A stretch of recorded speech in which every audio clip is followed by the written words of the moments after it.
I'll have to look at the Excel sheets to see if there are 7-pound howitzers in the game or not.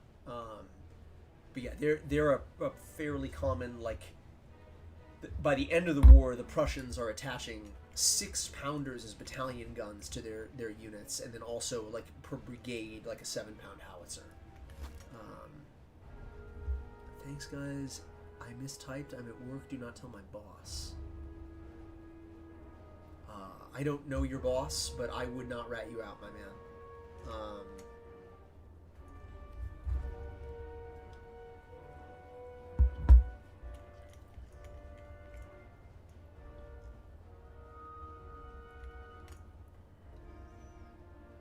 Okay, what are the Prussians doing?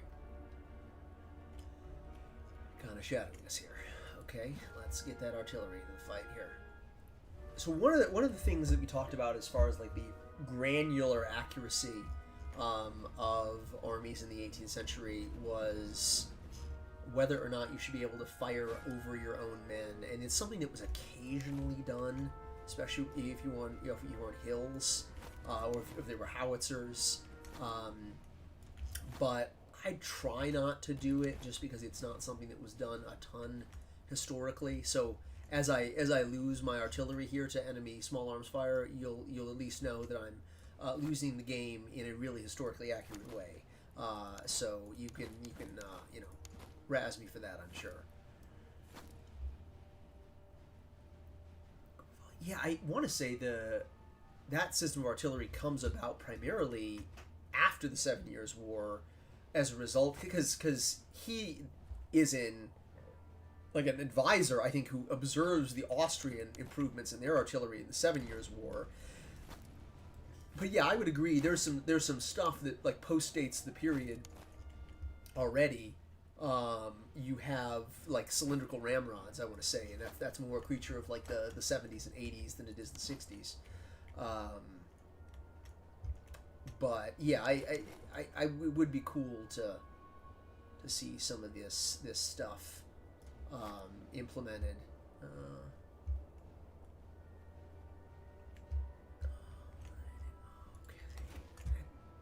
Canister has a historically accurate range in this game, so I should really just be shooting that.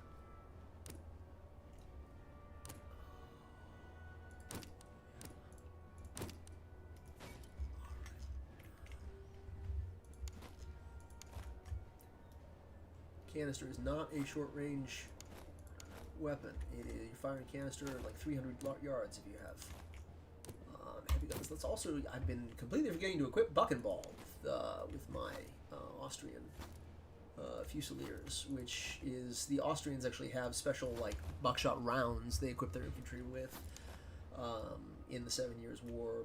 Primarily is like an anti-cavalry measure, but unlike the Russians, who just sort of always are firing 9 buckshot in addition to their musket ball, just standard. Okay, well, goodbye artillery. It's been fun.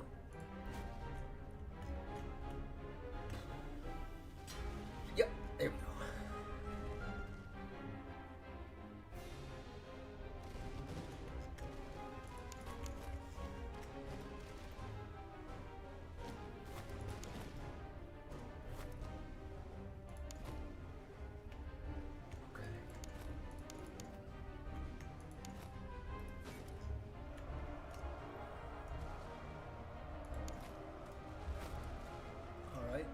Charged here.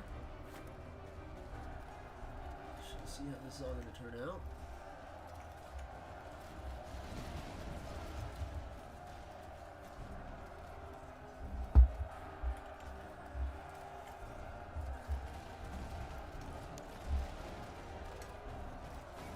Go up and shoot him. There we go. Oof. Yeah.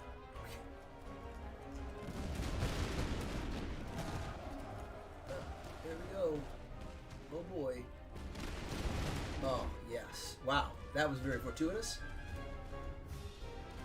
Okay, and the shadow. Great.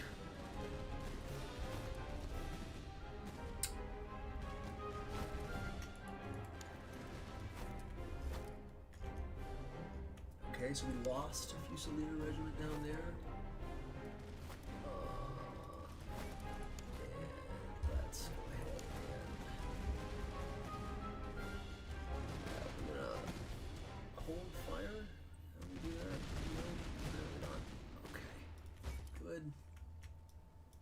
sir.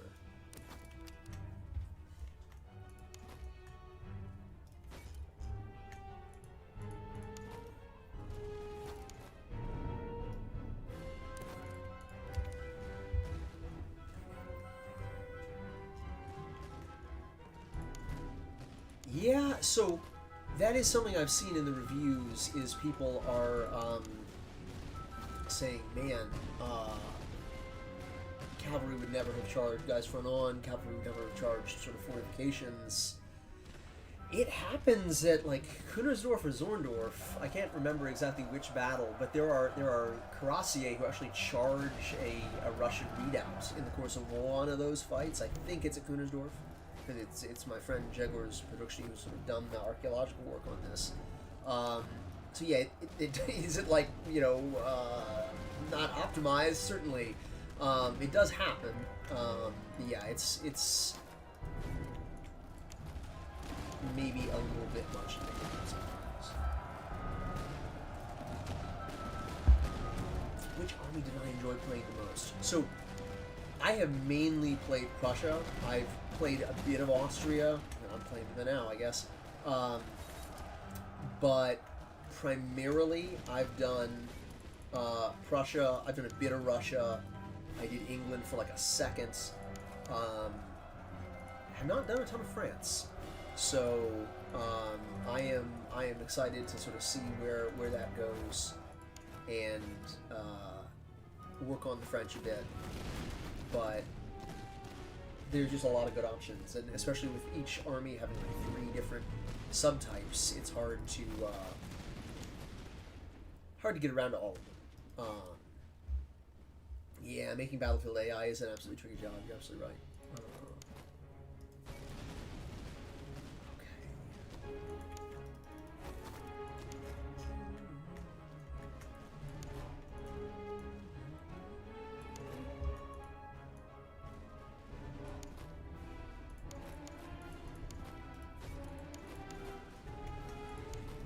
Yeah, one of the battles I was, I think, just playing, I got the Cav attacked the front and like broke through, and then immediately flank charged one of my units on the side, which is you know what you absolutely hope there. I mean, is going to happen as the general.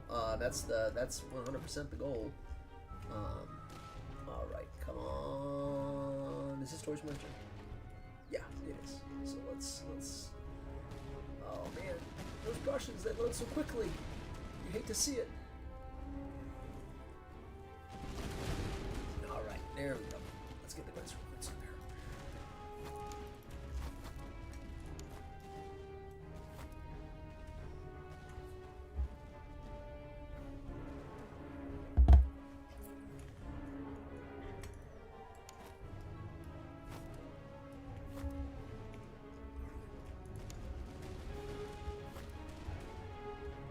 It would not be historically inaccurate for Dawn to get shot. He gets shot in the leg at the Battle of Torgau. Actually has to be brought off the field because like his boot is full of blood before he really knows what's going on. Almost like a Albert City Johnson kind of situation. But he obviously survives. All right, another victory for Maria Theresa. I'm liking this way better than the British campaign. Sorry for all the British mains out there.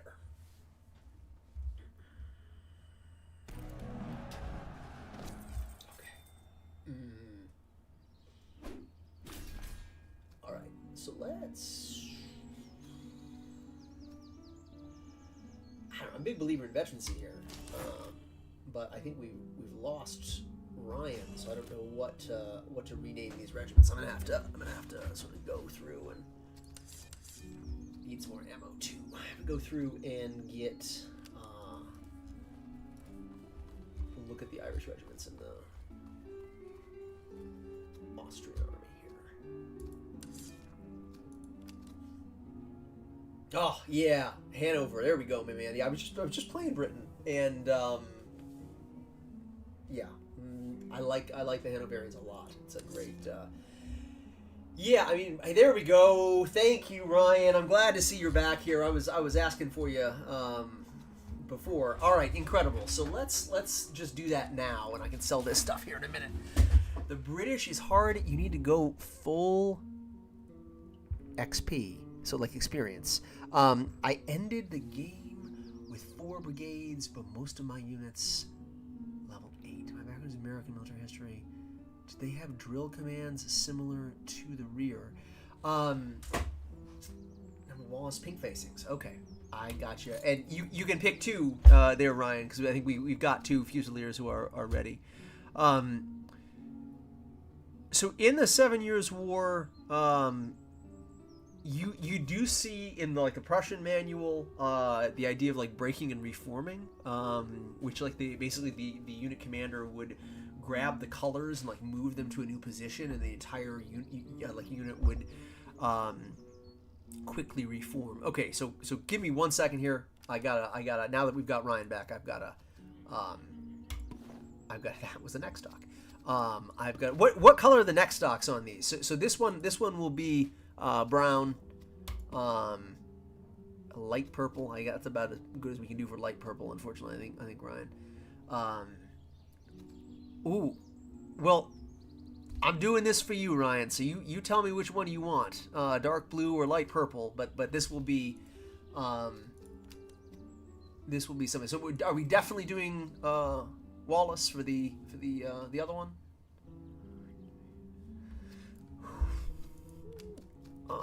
Yeah. Oh no, that's the uniform. No, now they're redcoats. Okay. There we go. All right, exciting.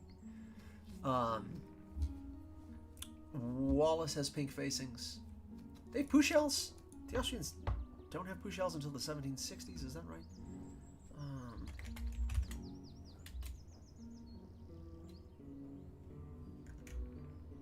Okay, so we're doing Brown and Wallace.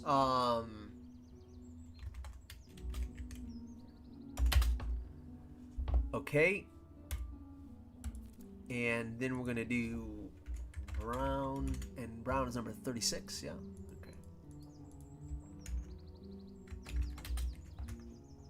Okay. All right. And so I've got to go back. What the next stocks there, Ryan? Give me a second. I'll do some hunting my own here. Okay. I want to say.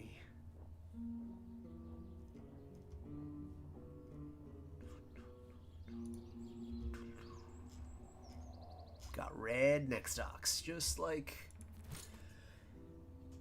the Prussians. Okay, and now brown. Oh, black. Okay. All right. We can't promote the Hungarians yet, can we? No, we're so close. Okay. Okay, I got a lot of stuff I can distribute here to the masses. All right. Brown is the man. Brown is the man, isn't he? And Christopher felt very much the same way. What an absolute unit. Okay. Let's get rid of the Gorget. We don't have. Do we have cavalry? I don't think we have any cavalry, so I could sell these horses. The rest of it I feel like is pretty useful stuff that we might want to keep. We've got, maybe I'll buy some cavalry. Do I have any spots left? I have 1 spot left. Cavalry are probably expensive though, and I just sold a horse, so nope, no cavalry recruits. Okay. If you get Cuirassier, it should be number 14 O'Donnell. Well, yes, I agree, but I don't have a Cuirassier budget here, Ryan. I'm just kind of hanging on. Let's buy some ammo, because we are sadly lacking as far in the ammo department, and get some equipment distributed to these soldiers. So I feel like we've got some cross pendants for Brown. And they've got Tula muskets. Man, coffee for sure. No, medicinal herbs. Okay. Casualties restored 20%. Oh, man. That could be helpful for Teuchmeister, which I never named Teuchmeister. So let's do that. Number 4, Teuchmeister. Okay. All right.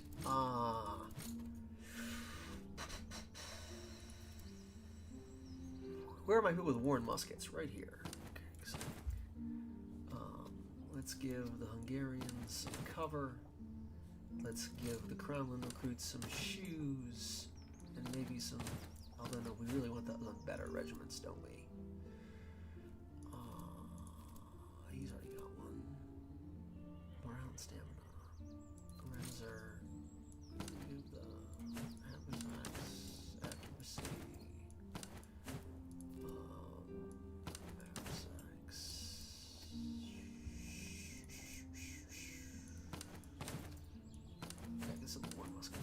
Okay, all right, back on the road.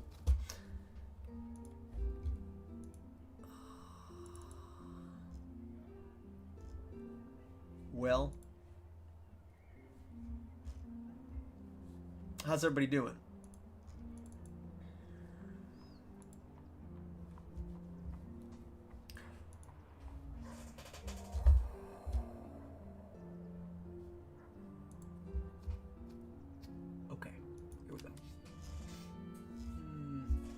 Alright, so I need to reinforce 4 outposts. There's one down there, one over there. There's the enemy main army. Yikes. Okay, why don't we go up north here? Let's see what we can't find. Oh, I already saw this battlefield once. Oh, I need to buy an officer to have a duel. That's right. Okay, let's do that. Procrastinating on video essays I need to finish. I feel that, my brother. I feel that. Okay, Kabinettskriege. Well, I don't want to just buy Kabinettskriege and get him killed, but I guess that's the way the cookie's crumbling. So what a man. Oh, such lace, much wow. Okay.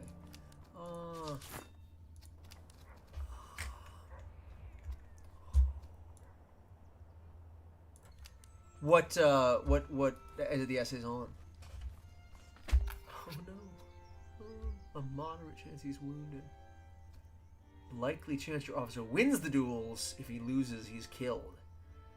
Well, easy come, easy go, Kabinettskriege. Let's see what we can do here. Yes! Okay. You should believe in your officer. Oh, I did. I did.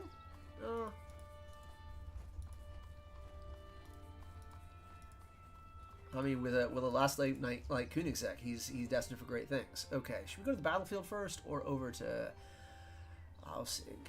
Oh, well, clearly Aussig. Oh, enemy fort. Okay. Oh, he's still after us. Man, there's so many of them. All right, here we go.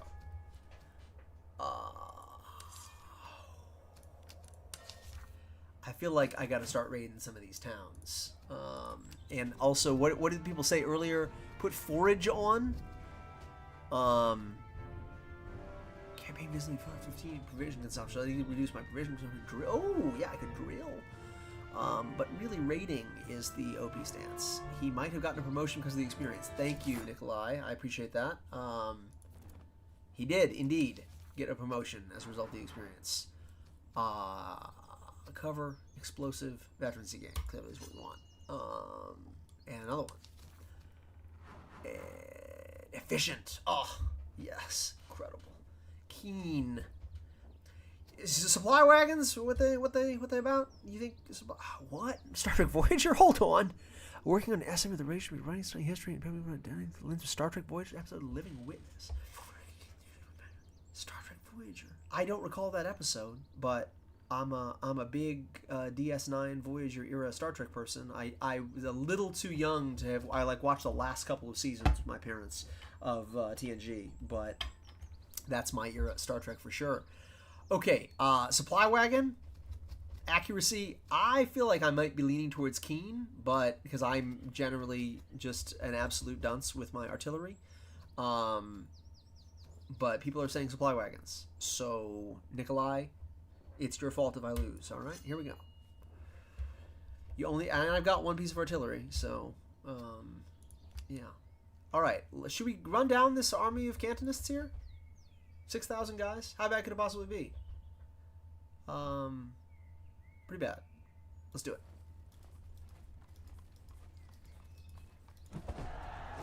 All right. Okay, so 3 Cantonists, 1 Musketeer, and some regular old Hussars. Rarely seen a unit run out of ammo, and when they do, they've plowed like 2.5 to 4 enemy regiments in the process. Yeah, that's true, but you're talking about artillery or just regular guys? Because artillery, I feel like, has been nerfed in the most recent update. And so maybe we'll need more ammo as we go on. If only I wasn't fighting the Prussians all the time.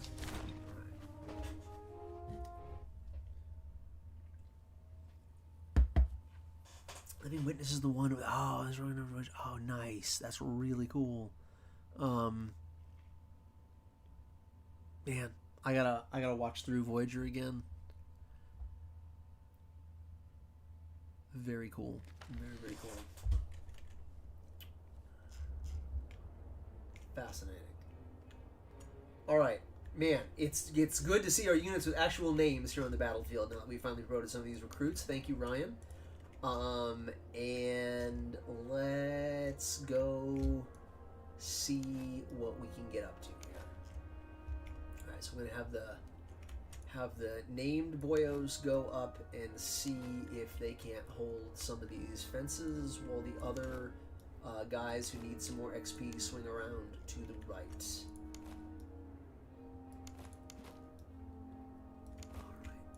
Alright, and probably put our artillery back in the back.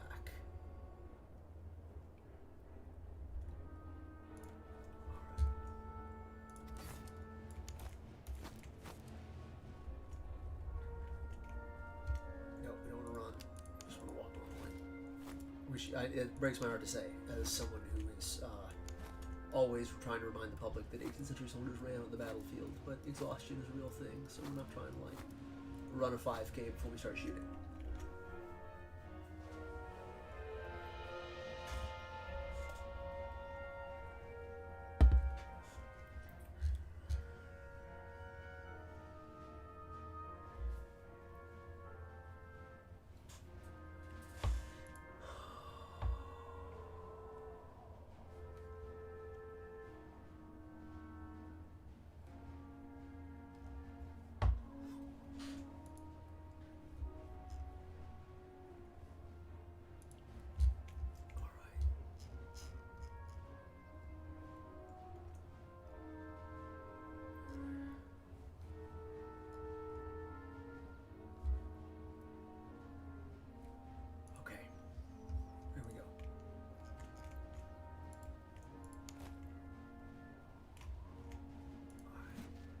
Going to be cheesy in my use of artillery this time because I'm sick of my artillery and getting instantly killed. And I guess we're just going to leave these guys here and blast away. There we go. Leave a gap for the artillery to fire, which is a little bit more accurate than just having them shoot over on this. Yeah, yeah. The exhaustion is just weakness leaving the body. Okay.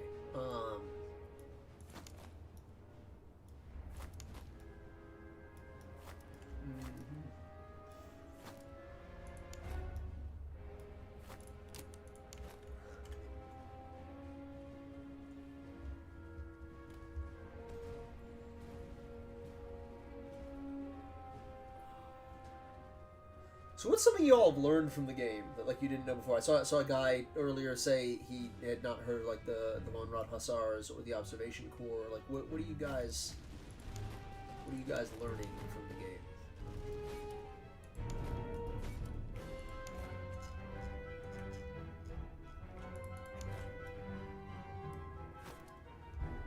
Exhaustion is a mental state, and you should be able to fight for king and country without stopping. Okay. Okay.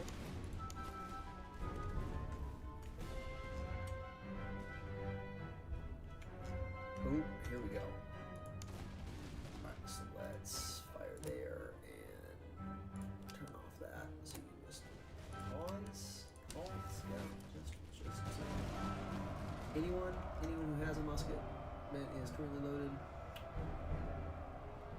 Probably not. Uh-oh. Well, easy come, easy go with Brown there, Ryan.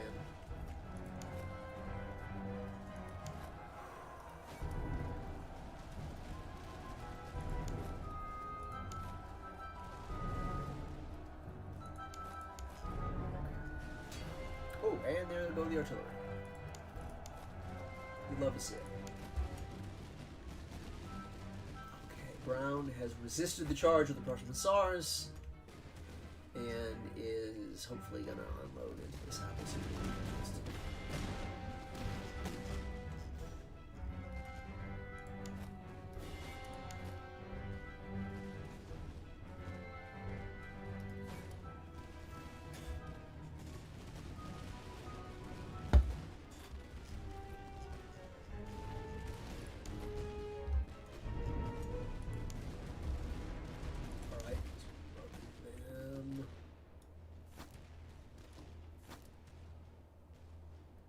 There he is. How you doing, Ryan?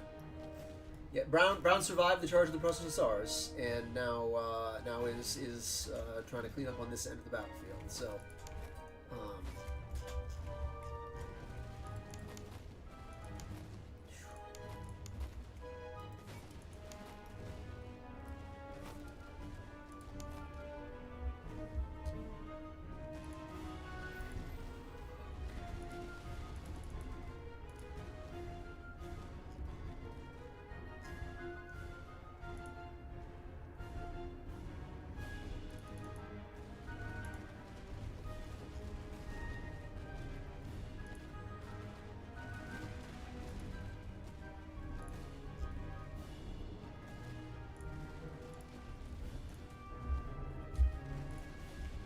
I feel like we kind of got this one in the bag.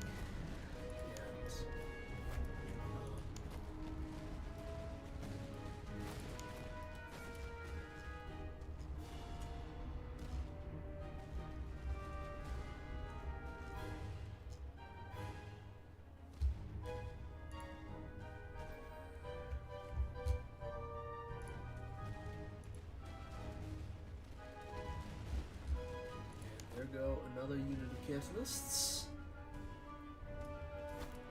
which is just cool again to have things like Cantonists in the game. Now a new generation of like gamers are going to be familiar with that term in the Prussian army, which is just really cool to see.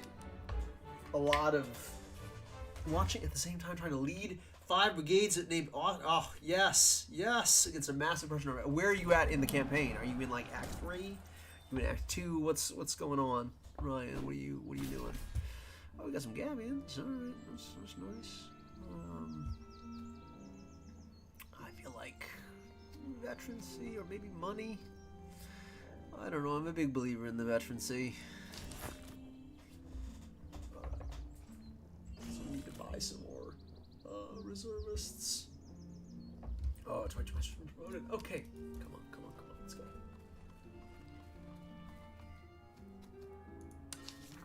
Okay, so we sell that definitely. Oh, nice. Okay.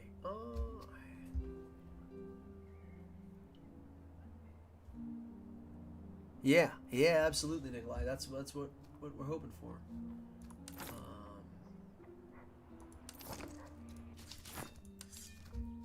Okay, so Lacey's been promoted.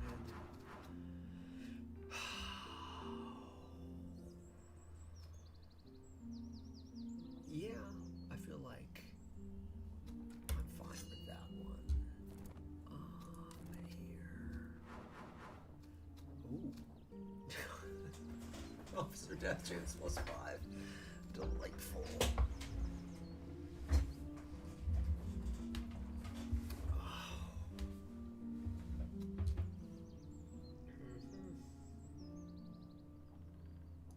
Okay. Yeah, Act 3. Yeah, well, there you go. Best of luck.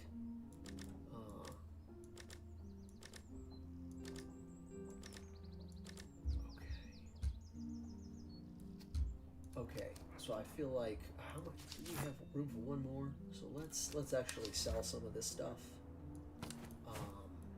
Which those are nice things to have, especially connected to that. But I don't know that yet. I'll go with 6.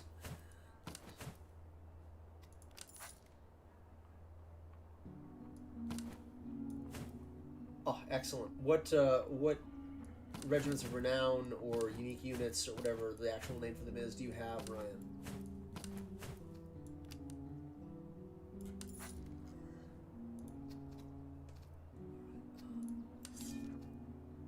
Niger, okay. So we have some Mazars, we just need to actually sell some stuff here. Okay. Let's promote some people. Torchmeister. Veteran Fusiliers, schooling for Torchmeister. Yeah, that's fine. Yes. Finally, Hungarian Fusiliers. Love to see it. Alright, so I'm going to pull rank on you here, Ryan, and for these Hungarians, we're definitely going to go with Esterhazy because they are one of my favorite units in the war. Nicholas Esterhazy, here we go.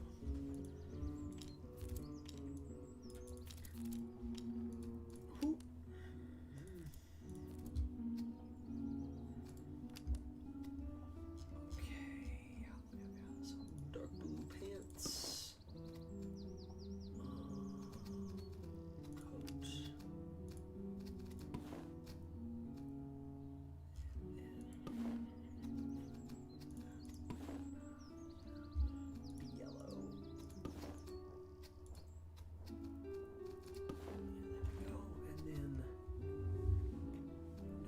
Shells. We'll just say.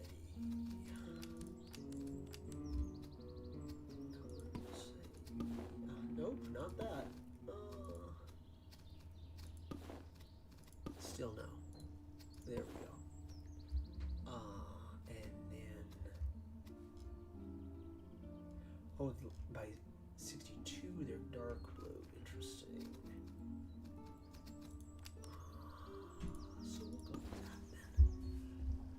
And as far as the colors go,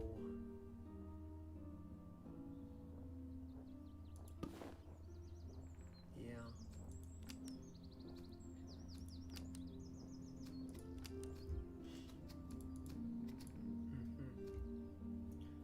So blue and no, that was not what I was looking for.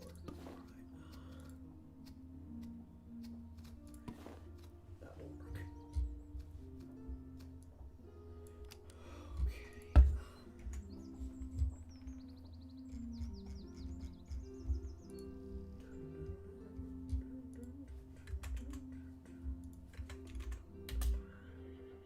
Sorry, I've been zoning out here as I work on the boys.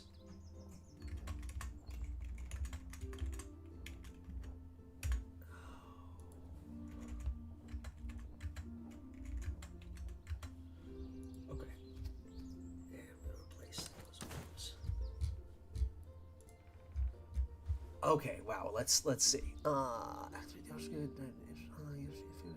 Schaumburg Lippe. Oh no way. Wait. He's got Schaumburg Lippe. Okay, for the Brits, and then Herzog Joseph. Yeah. Oh, Devins. Oh yeah, I love Devins. It's a unit that's used. One of the actions later in the war, as the Austrians are like assaulting a Prussian fortified position. You have Joseph Devins' Grenadier Battalion. Okay, let's keep on trucking.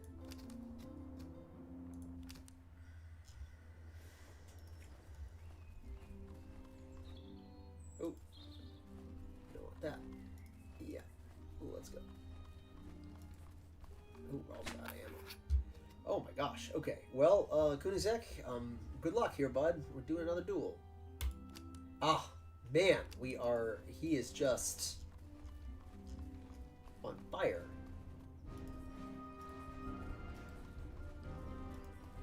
Okay. Let's go to him and prepared. Excellent, Ryan. Yeah, I mean, regardless of which one you choose, I prefer Niklaus as opposed to who's the other one? Let's see.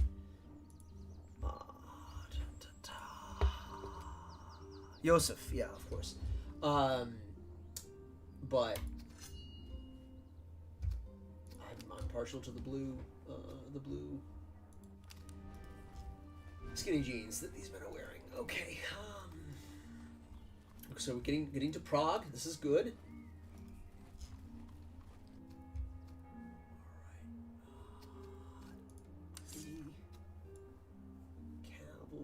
any adjacent units here? No. All right. So where are the battlefields reinforced from 4 outposts? I haven't seen many outposts on this side of the map. I mean, I missed one early on. I guess we gotta go down to the south. Yeah, clearly. Okay, so we'll go do that now. Maybe hit this one on the way. Convoy. Oh boy. Conduct a passive search. The convoy is provoked. Okay. Seize 3 weapons. Delightful. Okay, and let's send it down. Lovazits! Oh!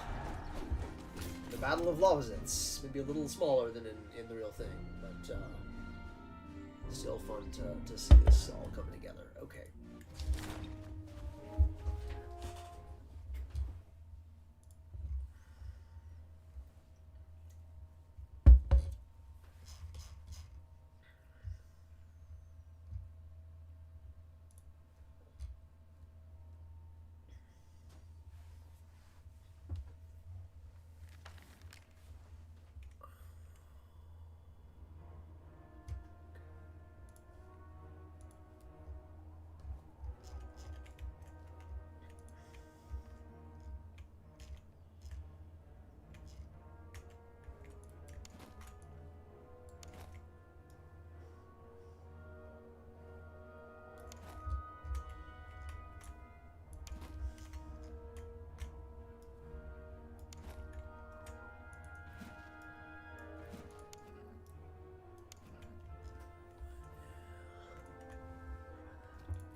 You could just start firing right now if you wanted to.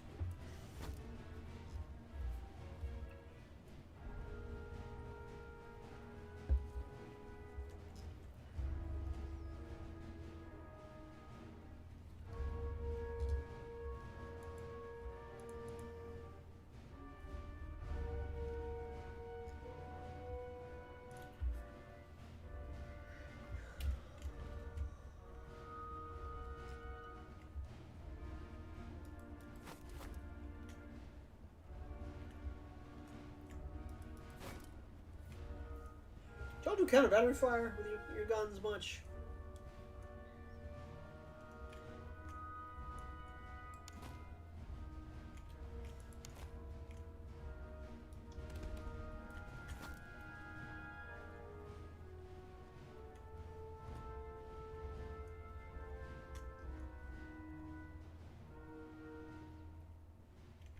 All right, sounds great. Have a good day now.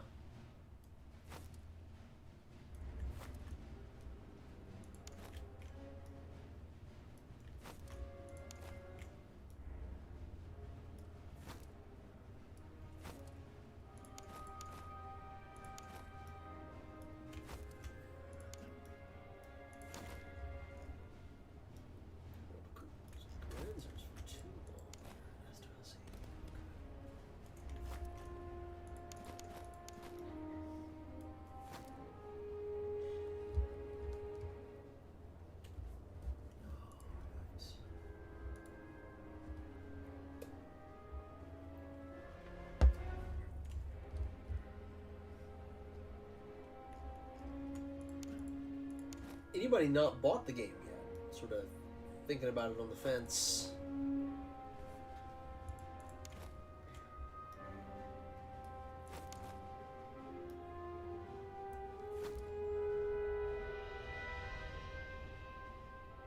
Interesting. Okay, thanks, Ryan. That's good to know.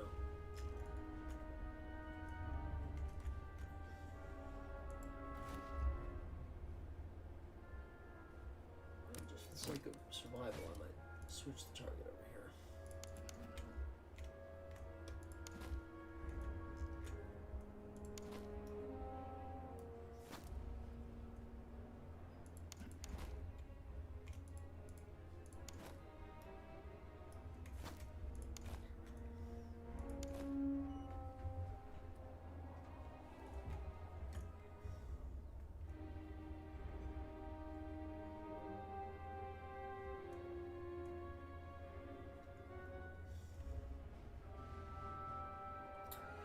Yeah, that's interesting, isn't it? Because probably not true historically. Counter battery fire wasn't like unknown, but frequently generals preferred their guns to target enemy infantry or enemy cavalry.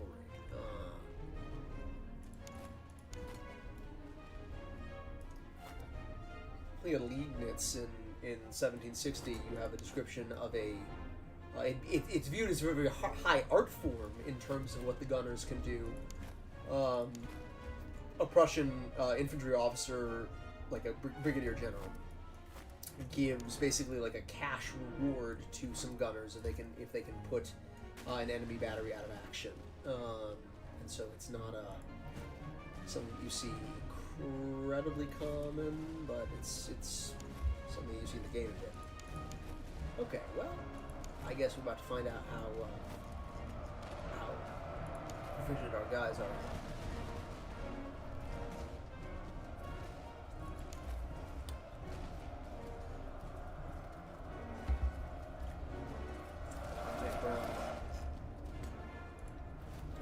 Once again, Brown holds off the okay.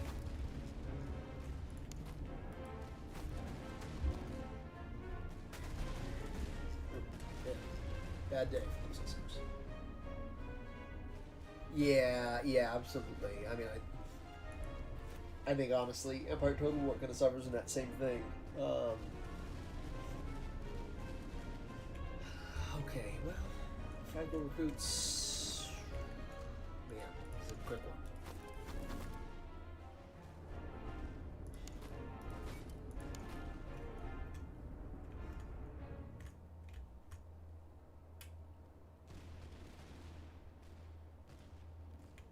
Chin first into a fifth. You talking about the enemy cavalry there, Apocalypse 43, or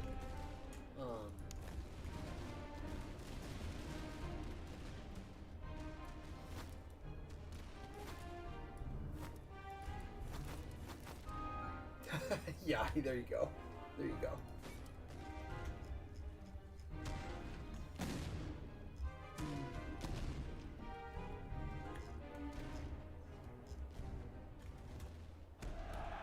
All right, that was cool. It certainly looks like it, doesn't it? Yeah, I think you're absolutely right about that.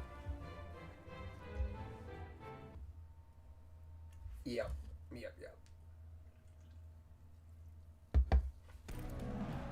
Okay, we get here about $200, not bad.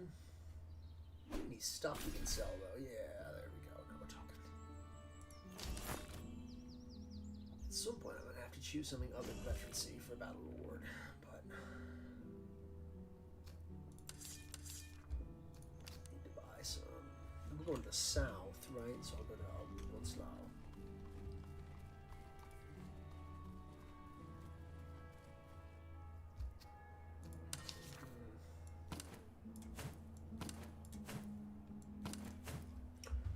Nice if we had some cavalry to give these sabers to.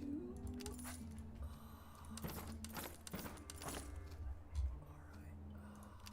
Back to about $500. So, okay, there's a bad guy. It's about to go down. Okay, so artillery, cavalry, and land blitz. So I'm gonna run, grab a snack. I'll be back in 5 minutes, and we'll get the show on the road.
Also, remember you can buy XP with a drill stance, ammo, and some time. Okay.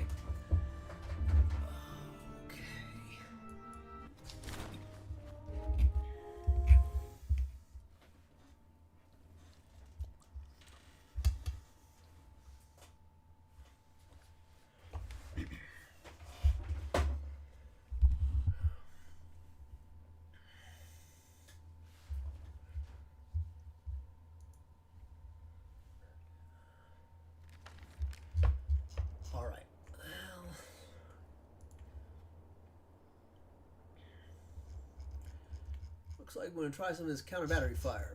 Stuff people are talking about. Okay.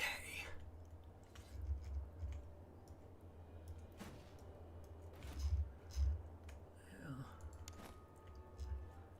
Mm-hmm.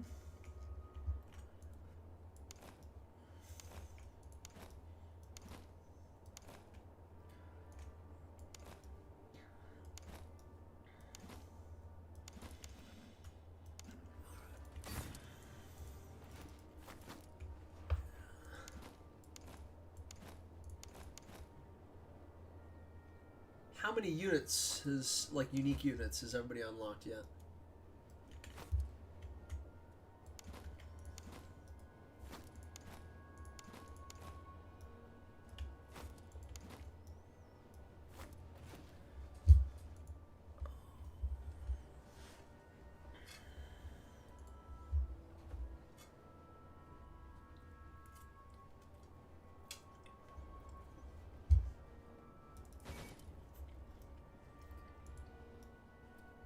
No.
That's true. I suppose I could, couldn't I? Although I'm not really fully on the hill.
How balanced do y'all think the different factions are?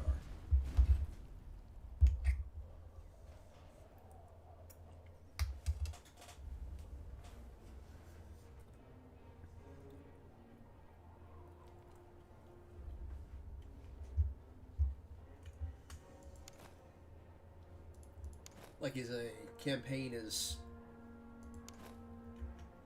Prussia harder or easier than a campaign as Austria or Russia or whoever?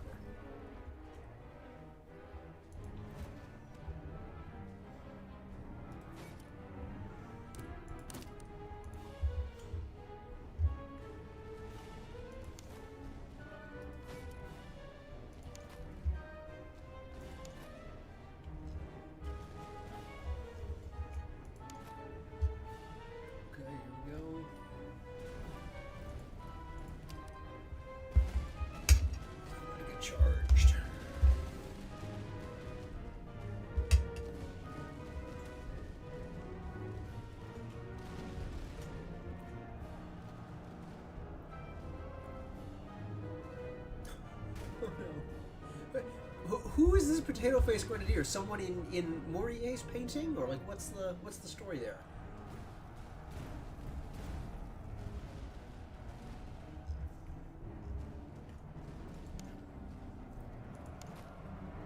Okay, here we go.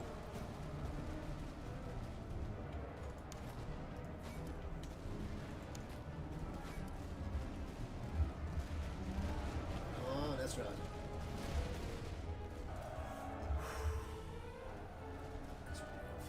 This side.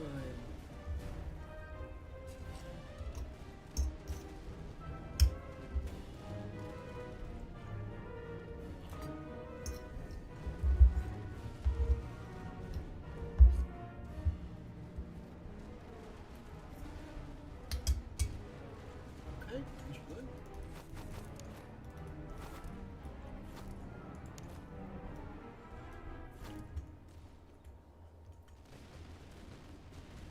Exciting.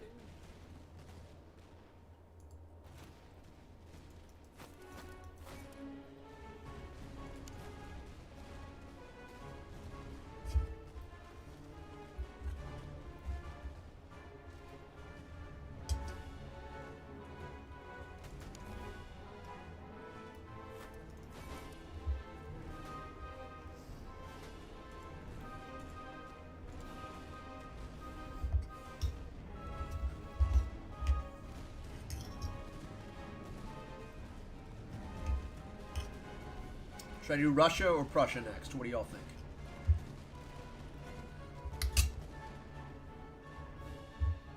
I'm kind of ready to get back to raiding. Yeah, there's some more artillery. All right, I should have got one of those wagons.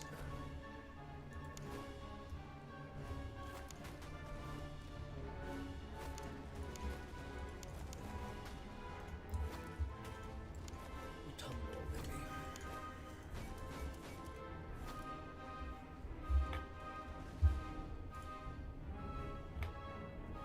Prussia, says Andrew, surprising no one. Well, I guess until we have Poland, we'll have to make do with Prussia, huh? Prussia, says Nikolai. Okay, well, it's pretty clear. How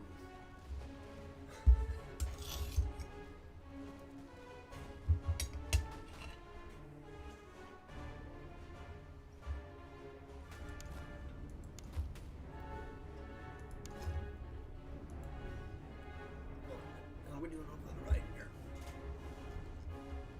Sea wagons, they are useful. They are absolutely right. They are. Yeah. Oh, are they charging? They are charging. Uh-oh. Wait. No.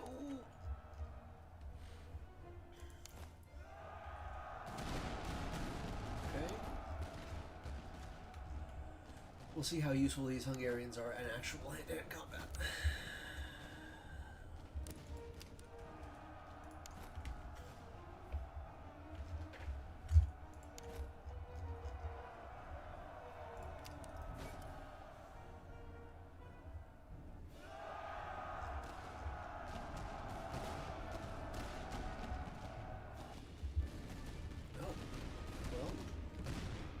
Weird flex, but okay.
what are we doing here? Yeah, there's one gone. And so we just have Leeds left. Leeds left. Okay. What do wagons do? They like give an ammo refill or buff during battle. It used to be in the demo, or maybe not in the demo, but like in the early builds of the game, every army had a wagon, and now you can get them as a bonus for an officer upgrade.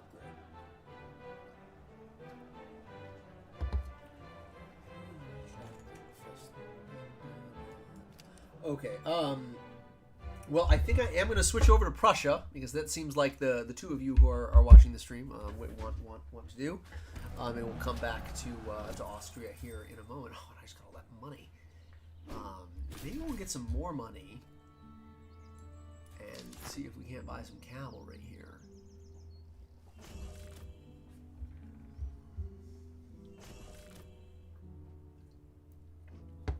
Clean things up a bit before we get started with Prussia.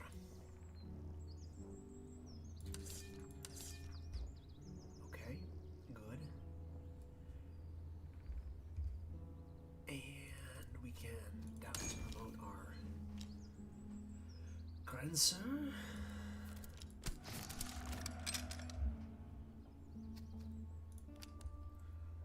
And our Kremlin recruits.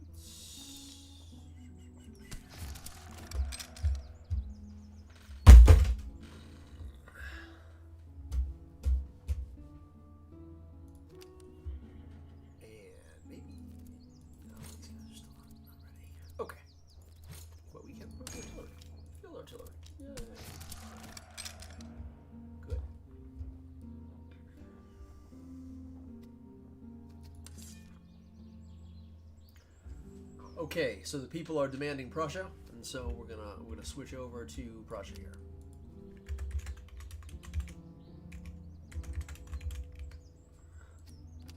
Maybe we'll come back to Austria here in a bit.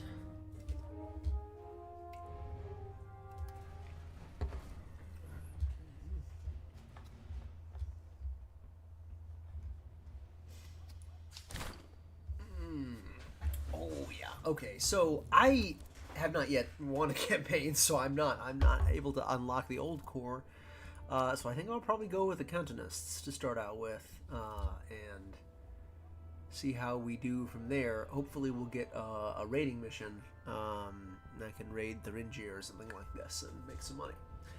It's beautiful artwork. It reminds me very much of the 172nd Prussians from Zvezda. The artwork on that box. Okay.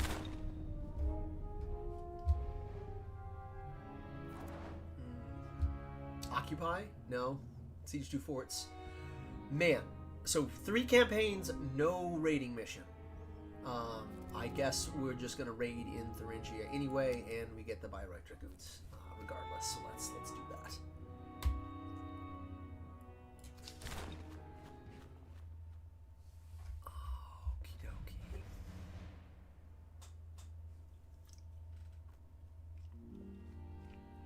We'll play with old core today. Nigel, are you saying you're going to do that, or? Okay. Let's start off. After work, incredible. All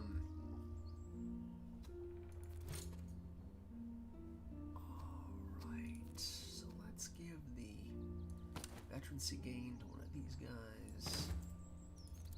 And we're going to hit this guy out. Shooting forts is hard. Oh, well, exciting.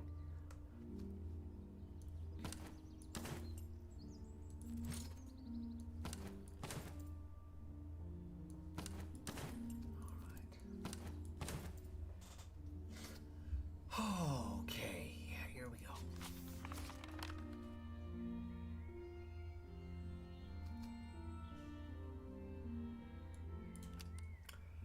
Alright.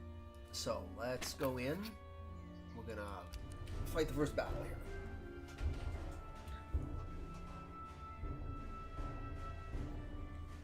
Well, I mean, I no longer really feel any compunction about sieging down or raiding stuff if I'm on an offensive mission, Andrew. So I think we'll be okay. I can raid to my heart's content before we go take these fortresses.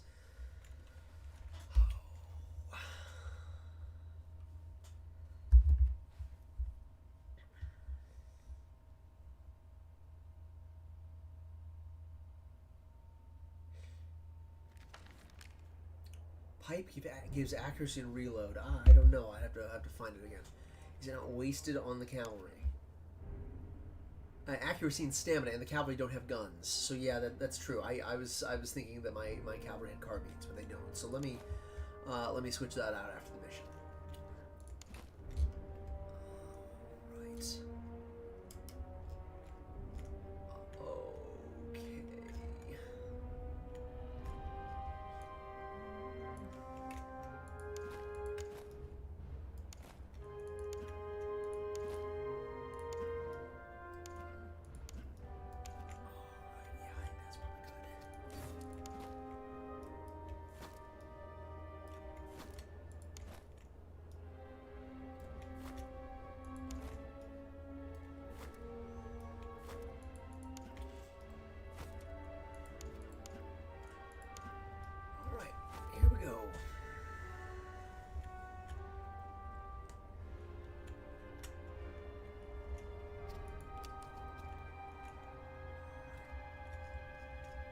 Alright. Clown car music. The guys are moving really quickly. Okay. What books could you recommend on the 7 years old? Well, what have you read up to this point? I would say if you've not read Military Experience in the Age of Reason by Christopher Duffy, that is an incredible place to start. If you are totally new to this period, I'd be delighted to give you some further recommendations. Nikolai says, is it worrisome I know most things in the game give? I've been playing too much of the game. No such thing, Nikolai. No such thing as too much of the game.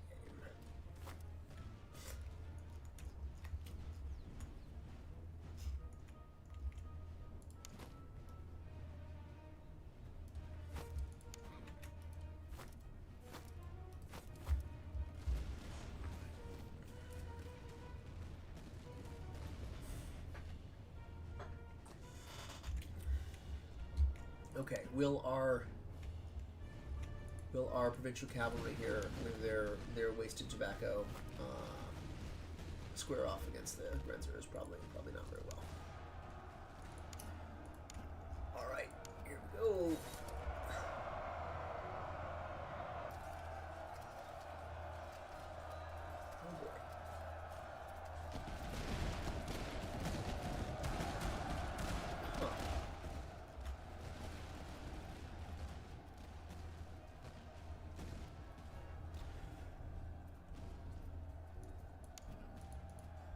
So yeah, as far as back to like book recommendations about the 7 Years' War, I guess I would say if you've not read The Military Life of Frederick the Great by Christopher Duffy, that would be an incredible summary of the war, or Dennis Showalter's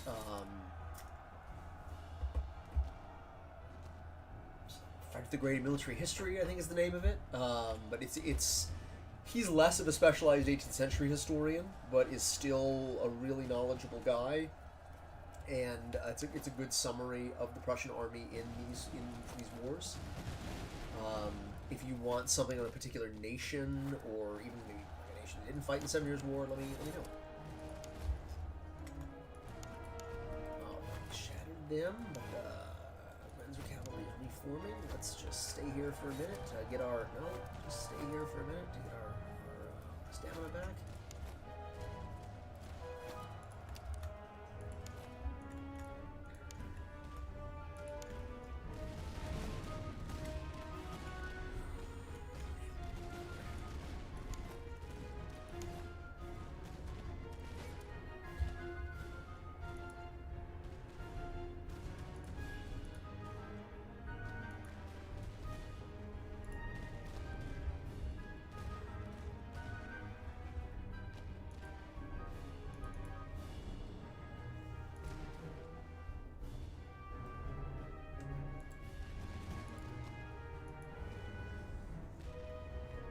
All right, here we go.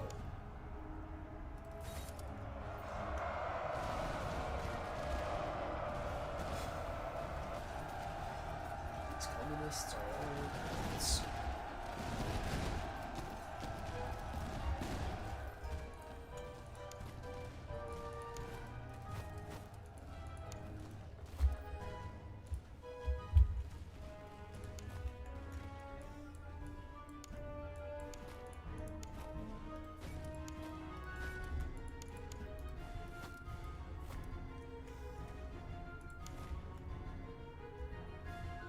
We just get rid of these Hungarian grenadiers, maybe, or Hungarian recruits. Excuse me. We can get on with this campaign. Yeah.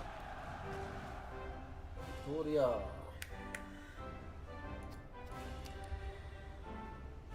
Filats.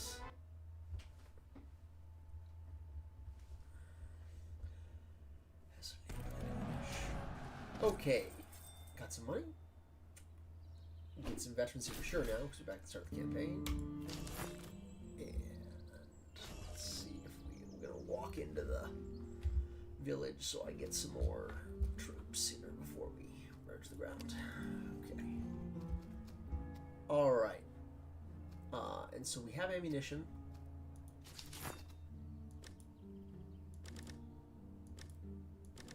So I guess the first thing we really should do is purchase new trade.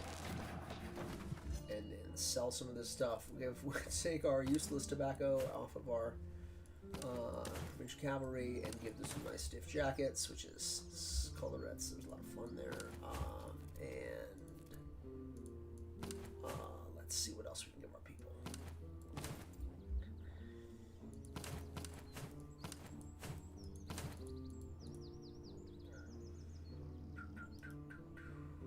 No artillery yet, so we don't really need that.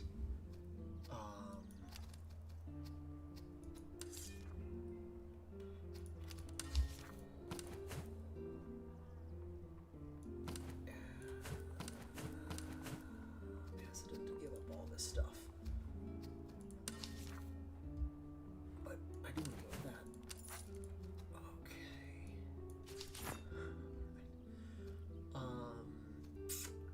Is it worth it to burn through all this stuff just to get, or some of it at least?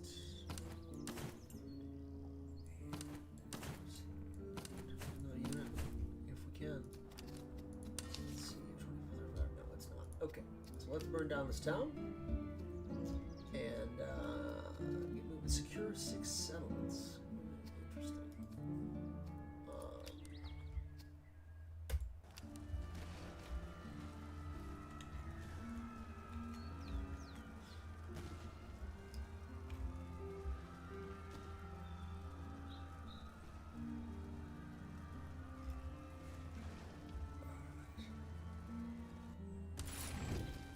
Incredible. All right, let's go cross country here.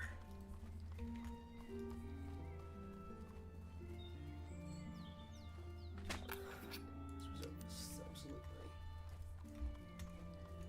Okay, and now to Weimar.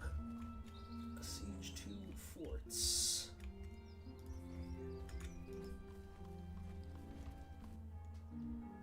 All right. Well.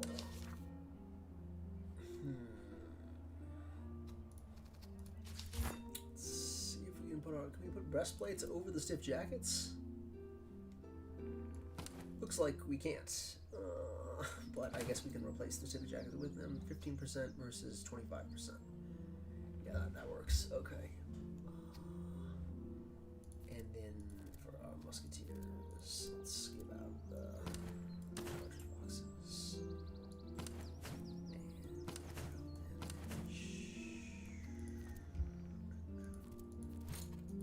You smoke anything? No. Okay. All right. Well.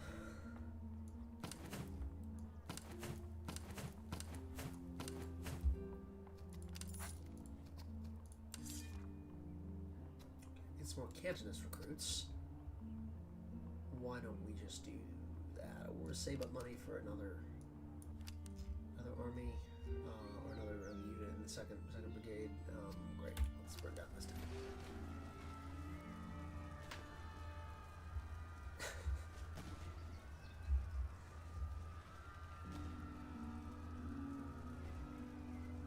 The Prussians do raid Thuringia at several points in the war. If 1,000 of the Prussian... Oh my gosh, okay. Who do you think would win in an open field? Well, Oliver, it's a really good question. It was one, there were regiments from two different wars. But I guess the 13th Regiment is still around, and the 8th Regiment is around in the early war, but,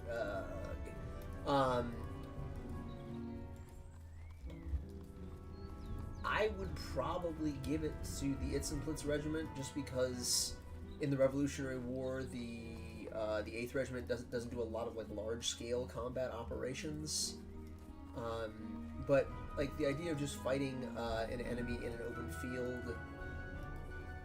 I mean, one of the things that you find about warfare in this period is the guys do use a lot of micro-tactical terrain and things like that in the course of their fighting. So, you know, I guess I would say the British might have an edge in that regard because of the style of fighting they do in North America. I'd really like those hussars. I wonder if I can just sell all this stuff and get $900 or $900, as the case may be. No, literally $6 short. You've got to be kidding me.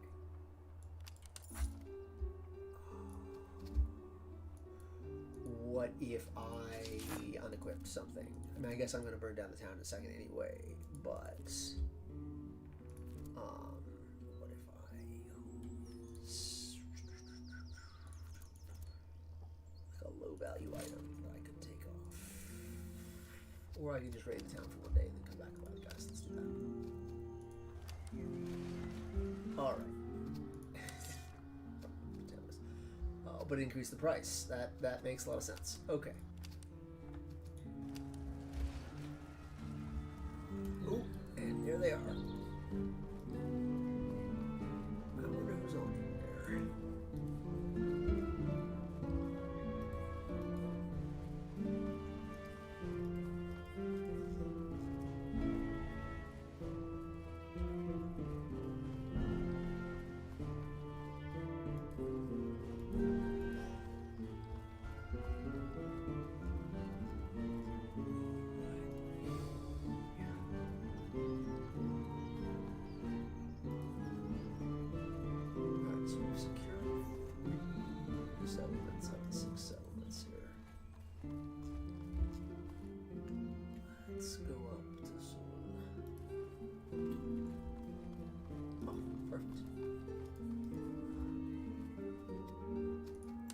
Okay, what do we have here? More provincial cavalry, more Cantonist recruits. So I got like 2 Cantonist recruits here. Let's do that. Yeah, that's great. Okay. Oh, and Bernard's now, of course.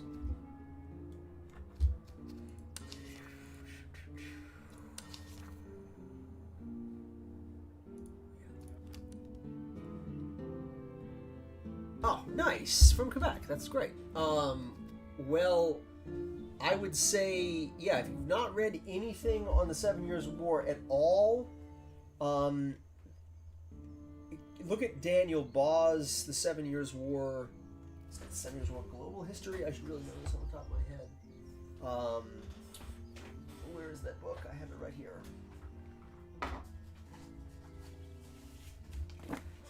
The Global 7 Years' War, 1754 to 1763, by Daniel Baugh. And then I just hesitate to recommend this to you because I really don't agree with the author very much.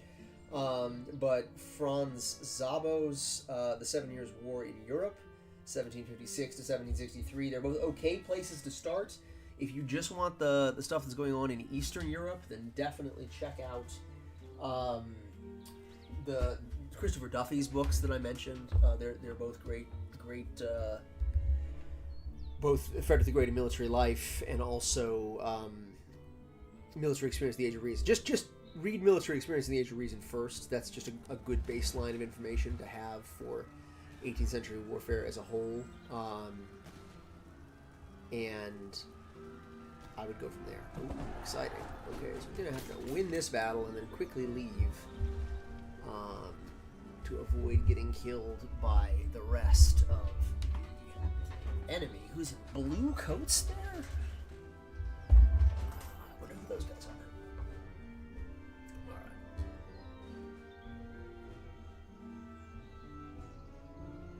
I need to get my shelves sorted so I can see these books straight away. I don't understand what you mean, Ryan. I mean, I'm confident you've read all these, but oh, maybe you're putting up new shelves. That's what you're talking about.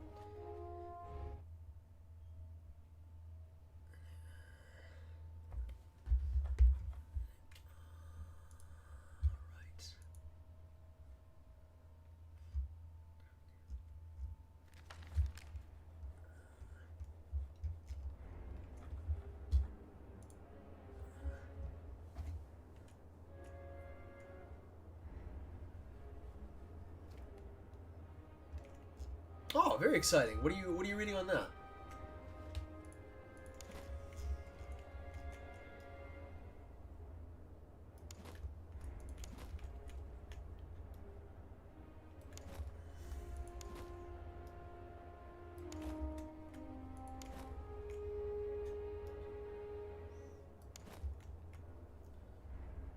I've currently just moved, so everything's piles around me. Oh, I'm sorry to hear that.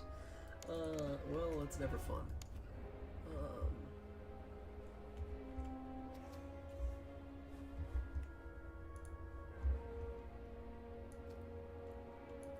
Oh, missing somebody. Yeah, that makes sense. Alright. 4,800 books worth of piles from the War of Spanish Succession on. Yeah, well. I mean, you are the man who almost every day posts on Twitter the books that he's buying about this period, so I can't say that I am shocked. But best of luck as you look to sort all that out.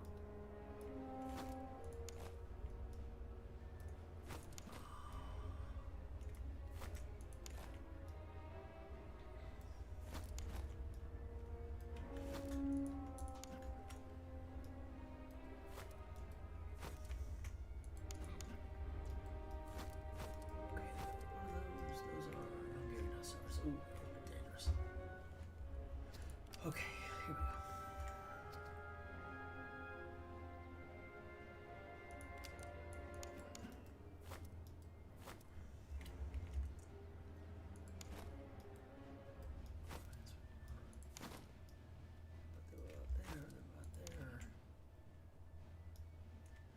Nope, that's Friedrich. And that's the chemist.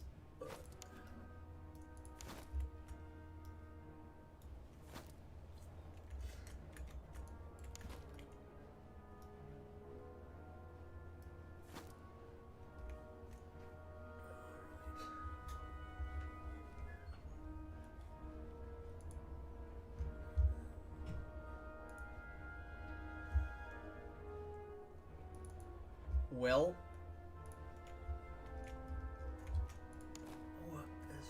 oh, very cool.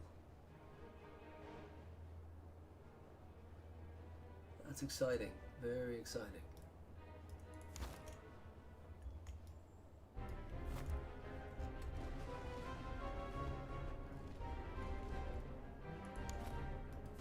Have you read Hamish Scott's was it The Emergence of the Eastern Powers?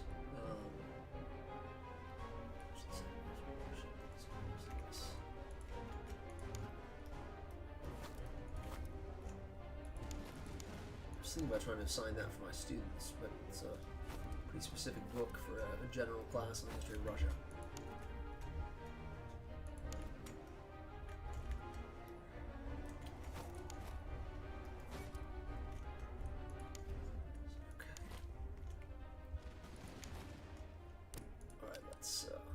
Let's run.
Excellent.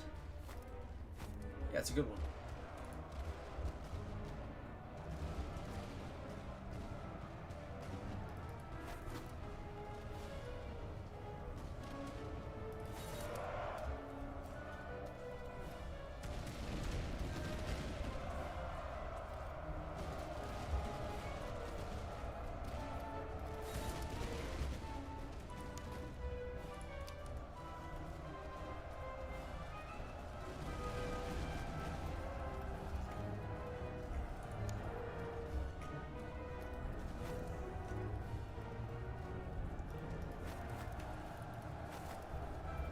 Wow, so you met Hamish then. That's incredible. I've had the pleasure.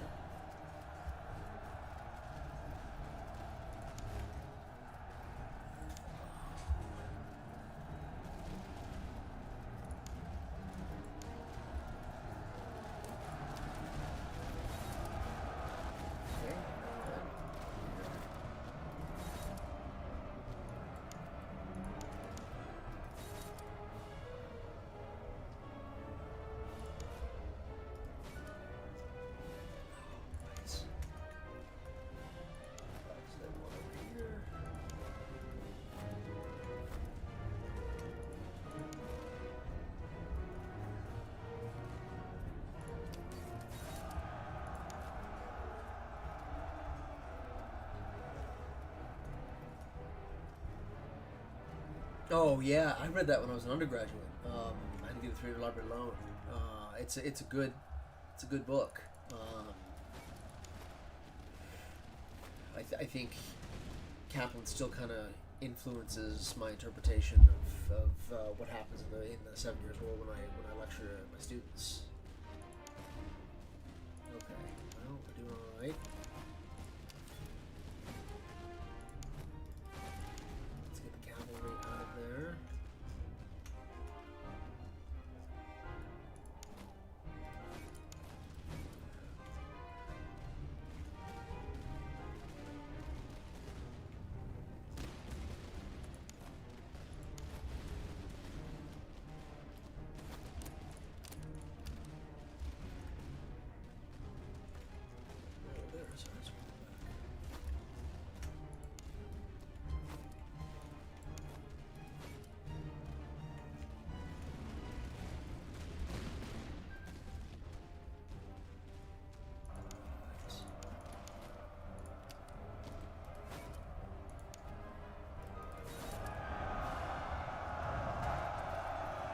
Canton of Sage.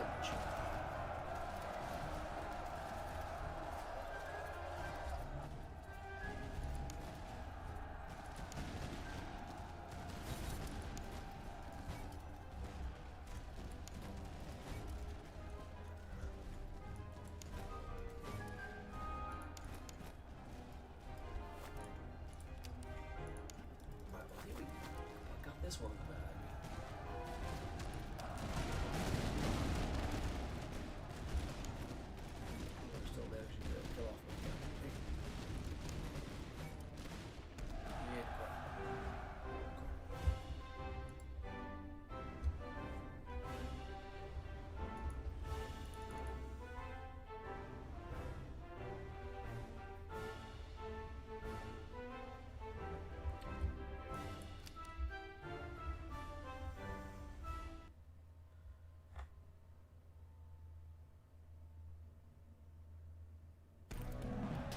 All right, so we gotta get our stuff and then quickly flee. Oh, cannons! Wow, 3-pounders. Very nice. Any money this time, or no reservists perhaps? Because I've lost guys. Still here, Nikolai?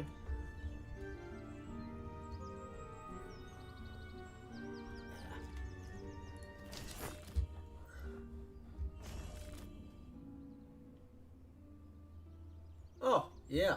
So I read Starkey when I was a master's student, and know Christie pretty well.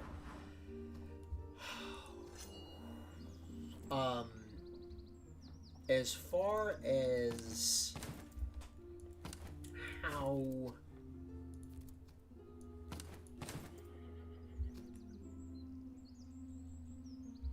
as far as how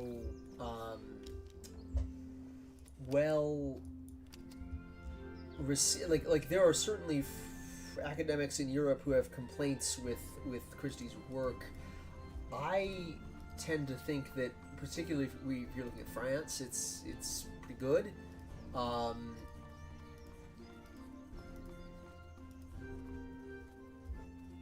I'm not sure that. Oh my gosh, so many bad guys. I'm not sure how. It's generally like old school military historians who tend to complain about Christie's work. I there's certainly like a military republic of letters, like a military public sphere in the 18th century, and I think that both Picigaro and Starkey are kind of tapping into that. I think if you had to read one, probably Christie's book would not be a bad place to start. I think in some ways, I mean, Starkey was writing that like 20 years ago. There's been a lot of new research that's come out since then. Fusiliers. Well, that's exciting. It's a weird day. I'm thinking about like social military historiography and trying to play a video game at the same time. It's top 5 like weird experiences as an academic, I would say. Okay, so Supreme Machine 4508. Yeah, you're. I mean, I've done 3 today, so and gotten about this far in each of them. So we started off with an Austrian. No, started off with a British campaign that went abysmally. Started off then with an Austrian campaign that went pretty well, and now finally we're on to the Prussians. Oliver, I would say, if you, I don't want to be like that guy, and one of the things that my wife tells me that she's concerned about me as a historian the most is like the tendency of academics to be egomaniacs.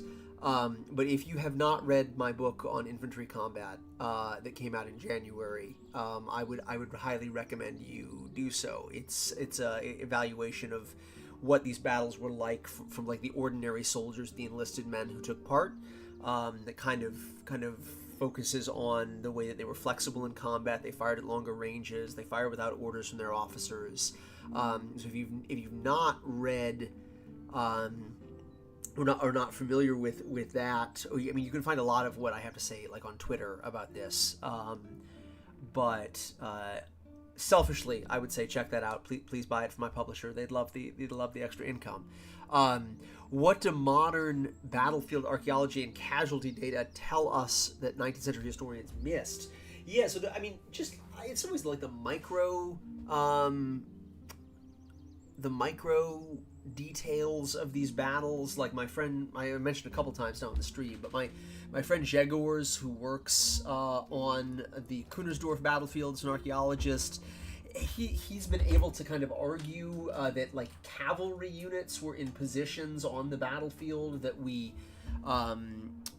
didn't previously know, just because he's found a lot of like cavalry equipment on certain sections of the battlefield that there aren't any textual accounts saying, hey, there's a big cavalry action here, or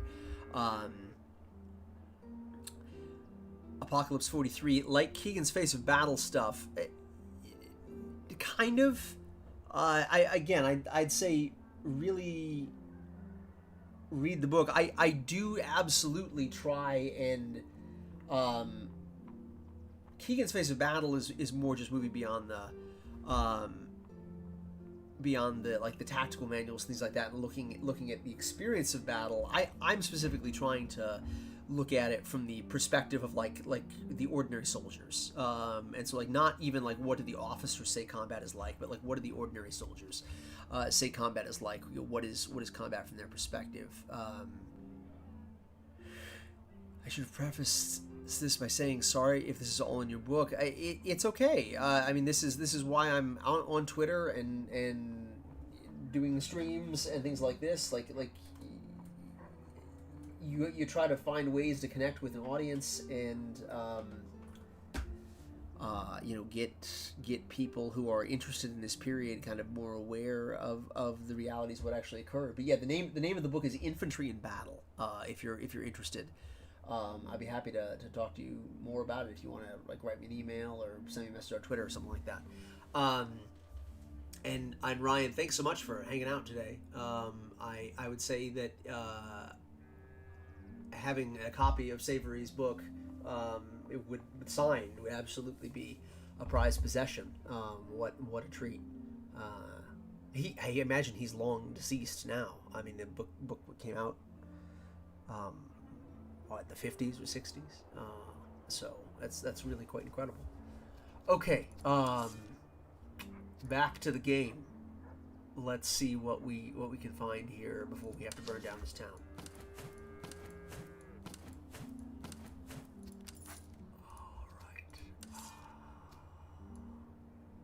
And I guess have to burn down the town is a bit of an extreme. No one's ever forcing you to burn down a town or commit war crimes. Some more Cantonists, delightful. And let's see if we can promote anyone. I could promote some people to Landmiliz, I bet. Yeah. Do we want to do that? Not really. And I need to also take a minute and name all of these units.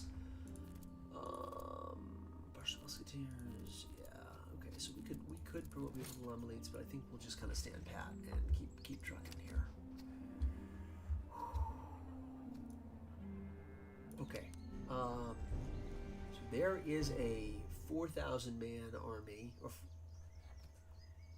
You are being liberated. Please do not resist. Yes, Andrew. I'm shocked you're still here, Andrew. That's great. Oh man, there are big armies after me up there, so we'll have to scoot after we win this fight. You know, if we do win this fight, which looks like we probably will.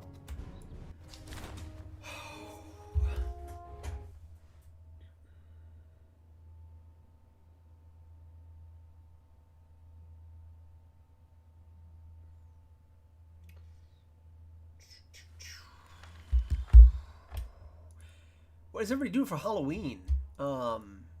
Anybody doing like stuff with the family or going to a reenactment or anything like that? Oh my, okay. So we got our musketeers over here.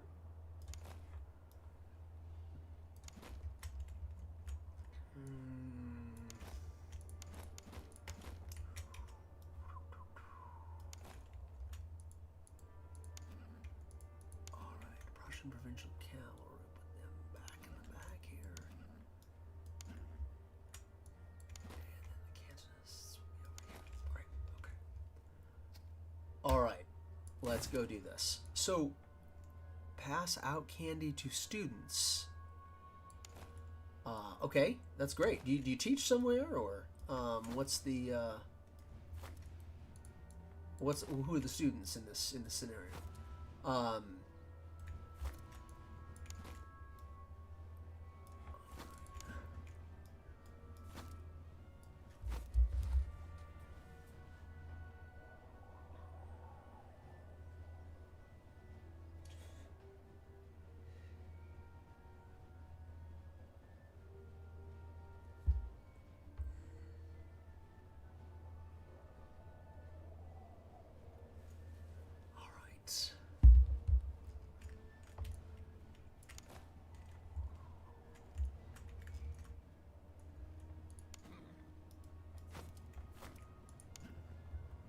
No way, that's really cool. Where are you at in China?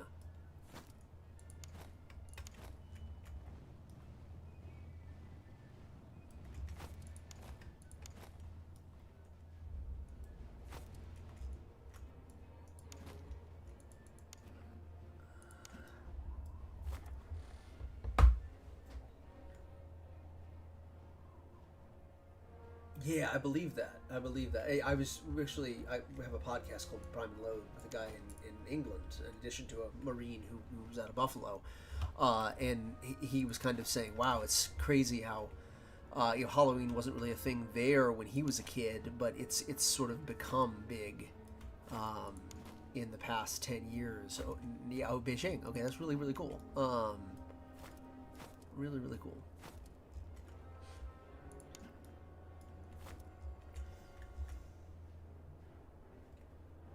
Okay, still got some Jaeger. I wonder if those Jaeger are rifle armed. They are not rifle armed. That is very exciting. Warren muskets and Warren muskets. Okay. And they have what? Provincial cavalry? 2 units of provincial cavalry? Alright, I think we're gonna be okay, probably. But we've got to hurry up and leave the area because that big unit of 9,000 guys is coming. Did y'all enjoy this? You want to do this again sometime? I'm probably going to wrap up here before too long. I've been going for 4 hours now.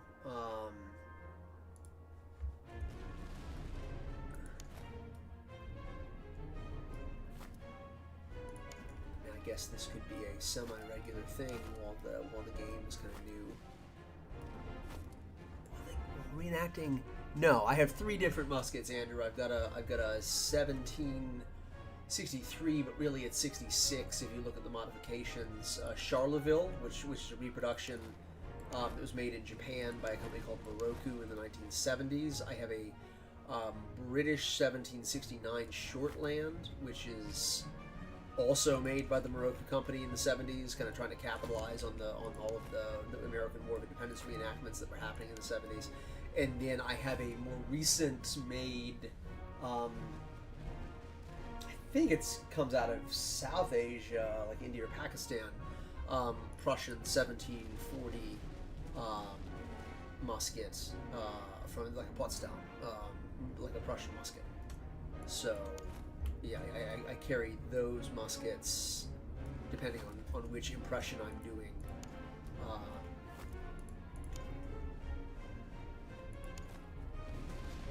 And of the 3 of them, I would say if you're like looking for more information, like how the guns are different, I would say definitely the British musket, the Shortland, is a little bit more utilitarian, whereas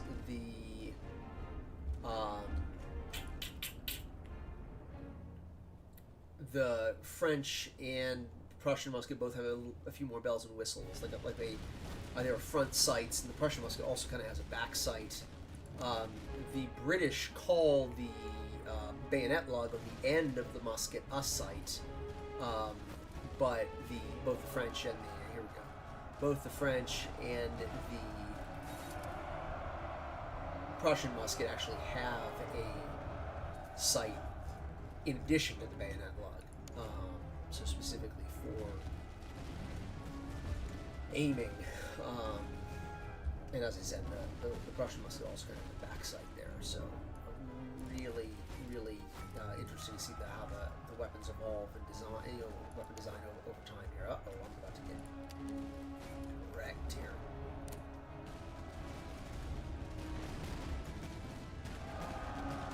Maybe not.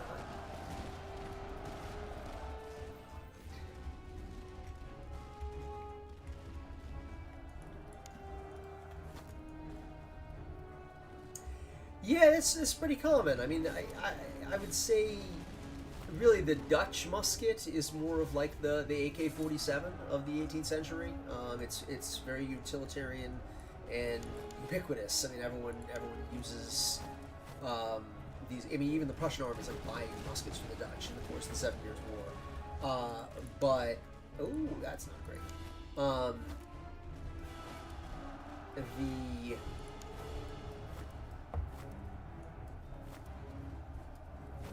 Across Northern Europe, you see guns that have sights a little bit more. In Eastern Europe, the Russians, they all have sights on their muskets in the course of the 18th century.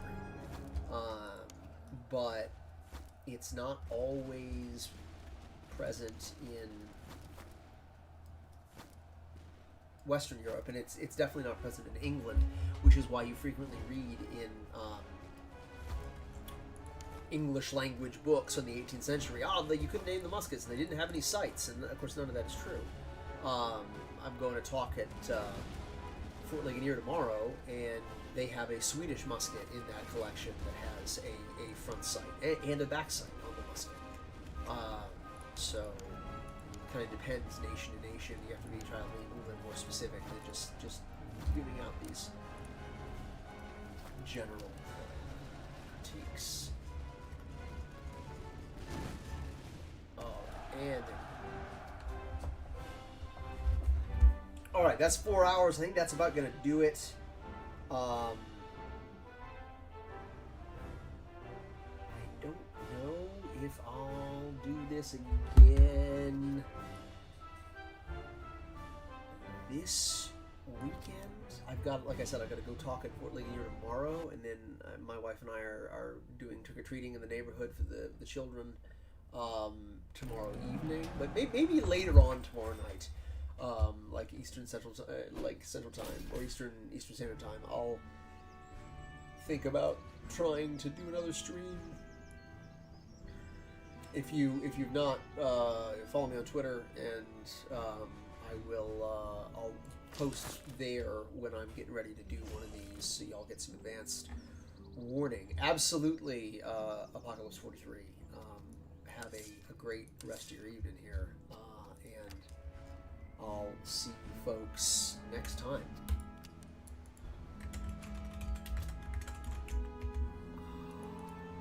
Figure out which campaign we're going to try and pick up from when we come back. Yeah, I'll probably try to stream again tomorrow night. I'll see you guys there if any of you are free then.